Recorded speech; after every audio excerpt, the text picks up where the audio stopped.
All of you in the Bulldog Nation, don't forget your State Farm Spirit t-shirt. You can pick one up at the Georgia bookstore. You'll want to have it on as you attend the next game at Sanford Stadium, see the Dogs play Between the Hedges.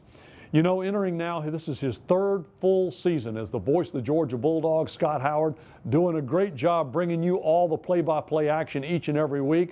And for a special look at what goes on in the booth with Scott, how he prepares, how he gets ready, and how he does such a great job bringing you the highlights of every game. Well, it's the subject of our This Week, GeorgiaDogs.com special feature presented by AT&T. Murray will keep it on a quarterback sneak and a touchdown. Straight ahead running. He got about 2-3 yards deep in the end zone.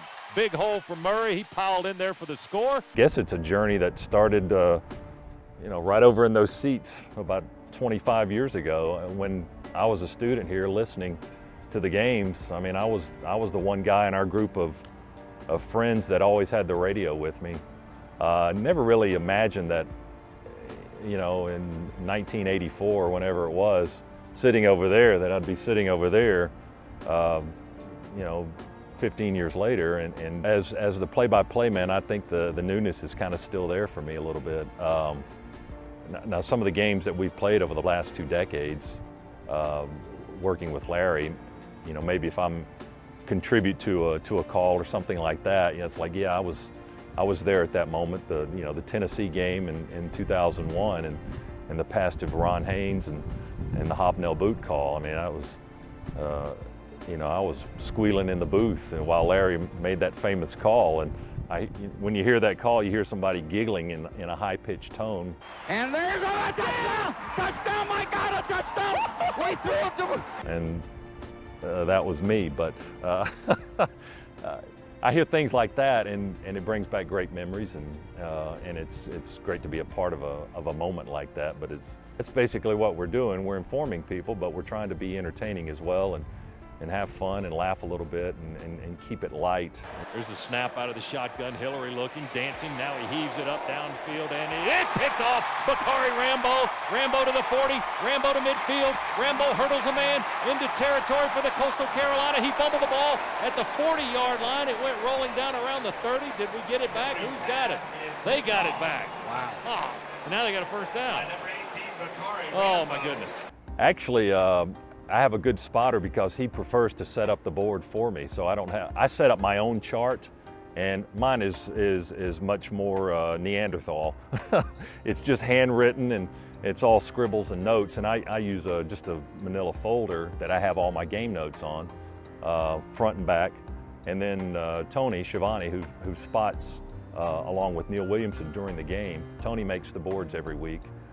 He likes to put the team colors on them. They're nice and big, so you can see the numbers clearly. You don't have to squint to look to see.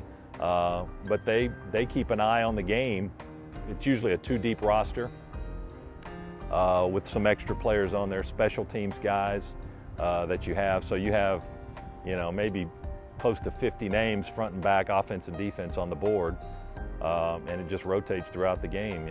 I got a Georgia spotter here and a visiting team spotter here. And they flip the boards for offense and defense, and you're looking back and forth, and you're trying to watch the game, and you're trying to listen in your headset to instructions and getting the break on time and get the score right. So there's a lot going on. It's that is behind the scenes, and it's supposed to be that way. 3rd and 5 for the Bulldogs from the Chanticleer 7-yard line. Split backfield. Murray in the shotgun takes the snap. Pump fake in the end zone. Wide open. There it is. Touchdown, Malcolm Mitchell, the freshman. Caught it with 2 hands, brought it down to his knees, and put 6 more on the board for the Bulldogs. I try to have a routine starting now. It starts Sunday night. I used to make Sunday the day I didn't do anything with football, but now if I want to get ahead and stay ahead for the week, I have to start looking at the next game for Sunday night and getting familiar with rosters and trying to find maybe some notes that aren't in the notes package that you get, some extra stuff that's good information to put out on the air. But it's a process that with me starts on Sunday and continues with something different each day of the week, and hopefully by Friday, kind of the hay's in the barn by then. We work out of the shotgun. Murray, one-step drop, fade pattern, touchdown, Tavares King, right on the G, left side of the end zone for the Bulldogs. A little 1-yard fade, didn't have to get it up high.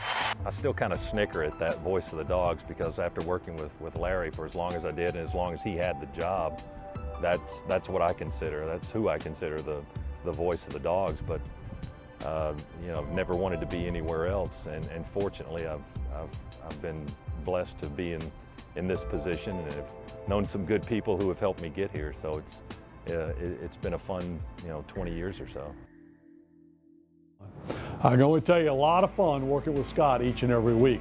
All right, stay with us now, because when we come back, we're going to have more of the season in review and our Coca-Cola look ahead on that Bulldog schedule. Stay with us on Inside Georgia Football with head coach Mark Richt.